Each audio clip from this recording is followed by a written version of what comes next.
Alright everyone, like everyone else, I started playing around with Anti-Gravity, Google's new IDE, which is powered by Gemini 3.0. And to my surprise, it also has models from Claude on it.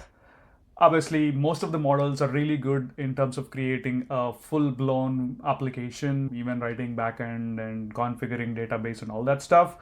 In my previous iterations of testing out these models in terms of creating an application, I always run into issues when it comes to infrastructure.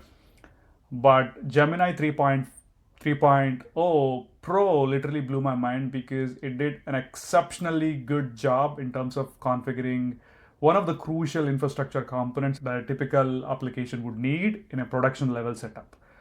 I repeat, in a production level setup. Let me explain you what that example is. So I have a simple web app that I deployed on Cloud Run. I deployed this Cloud Run app in several different regions because, again, in a production level setup, you need to have a multi-regional deployment, and all these regions need to be served through a load balancer. And then for that, you need to have a URL map service, a backend service, a serverless network endpoint gateway, a static IP address, and you need to have an HTTP proxy service, forwarding rule service, DNS request, DNS registry. All these things are supposed to be configured to have that load balancing work. And when a user tries to hit a specific web page from a specific region, the cloud instance of that region needs to serve that web application or web page. This takes a lot of time. In my past iterations, when I had to configure this manually, it took several hours to do these steps. With Gemini Pro, I was able to ask with just one simple prompt, just like how I explained. It gave me a shell script that I had to run. I'll show you that shell script in a bit.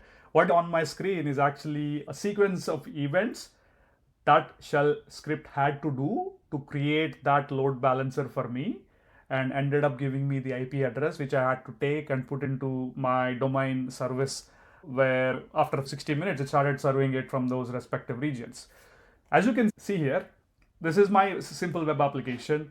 I have, obviously, I'm going to drop the setup shell script in the description section, but that's not the fun part. But the fun part here is to see how complex and how iterative the process here is. Let's start with this, right? It first had to create a static IP address, and it went ahead and create a static IP address, then create a network endpoint gateway in 6 different regions. So it wrote a loop, and then it went ahead and create the network endpoint gateway for all the 6 regions, and then created a backend service, and then went ahead and create a SSL certificate. It checked first, and then if it doesn't identify a SSL certificate, it came back and created an SSL certificate. And then it had to check if there is a target HTTP proxy. It checked, there was no, and then it went ahead and created a HTTP proxy. Then it went and checked for a forwarding rule. There was none, so it created one. And towards the end, it came back with an IP address of load balancer and gave me the instructions, in my case, that the domain name service provider, where exactly I have to go and change and update that IP address to point it to the domain name. And after, I was really not expecting it to work in the first go.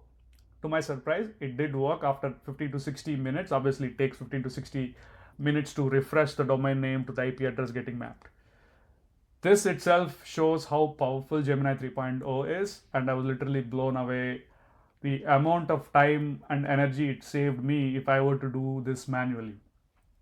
It initially gave me the path of doing Terraform, but then I chose not to use Terraform because I know it's most efficient, but then I thought I should quickly test it out and see if it actually works out. So I asked it to, hey, you know what, I don't want to use Terraform. I wanted to use all GCloud commands in that shell script, and the GCloud commands work like magic in the very first go.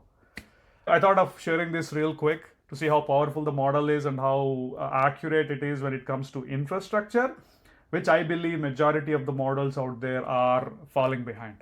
So that's all for this video. I hope you like this quick demonstration which I did on Anti-Gravity. I'll keep on testing this as I learn more. I'll share these helpful insights. If you like this content, please subscribe to my channel.